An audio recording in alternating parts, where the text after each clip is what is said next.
Alam niyo ba na tinawag si Chloe San Jose na kalaban ng mga nanay?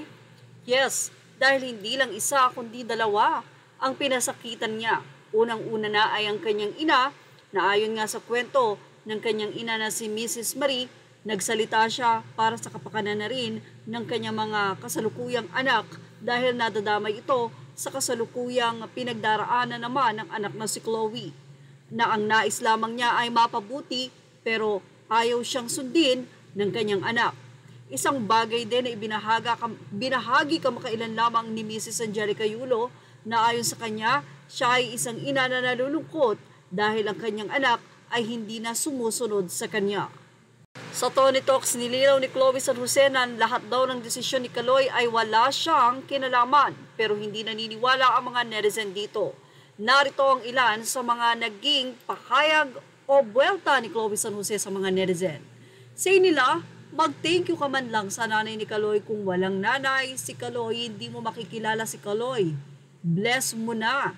Say naman ni Chloe sa nagsabing itong netizen, Eddie, thank you Tita Angelica for bringing Kaloy to this world. Happy?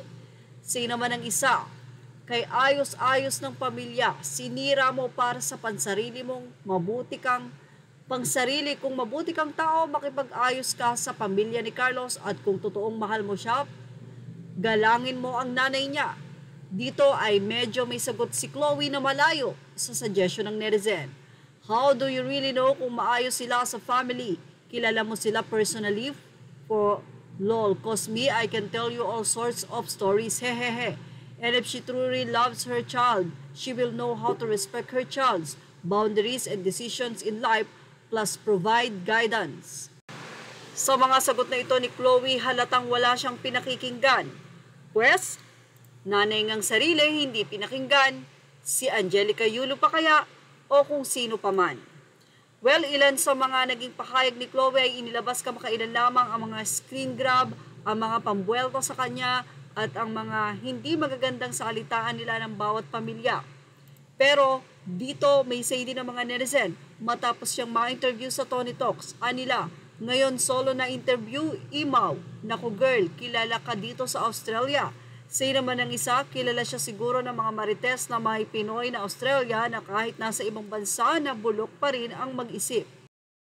Napala naman ng isang netizen, don't watch the video kasi she's so cringy to watch. But sometimes kid would confuse parents' discipline as domestic violence. Sana she doesn't make up stories. Kung matatandaan nyo, sinabi kasi nitong si Chloe na naka-experience siya ng violence. Pero sabi nga, minsan, iniisip nilang violence ang pagdidisiplina sa kanila ng kanilang mga magulang. Ako, di ko matake yung voice niya. Nothing against her. Di ko lang kaya talaga pakinggan yung voice niya.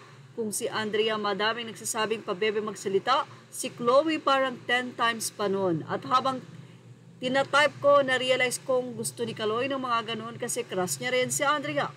Say naman ng isang netizen na ang vibe daw ni Chloe ay may pagka-pretentious. May sense siya kausap, hindi shallow, hindi lahat ng kaedad niya ay ganyan magsalita. Say naman ng isa, hindi maganda, maputi lang. Say naman ng iba, parang may something talaga sa kanya, pretty but pag-good outside but nakakatakot inside. Rebelde na anak siya na ayaw, pinapakailaman kaya bumukod nung 80 na siya and then nakita niya si Kaloy na pwede niyang magamit and the rest is history. In short, rebelde. Anyway, abangan na lang kung matatapos ba ang teleseryeng ito at kung magkakabati ba ang dalawang partido. Yan ang ating Showbiz Snap update. Thank you for watching. Images are all credit to the rightful owners.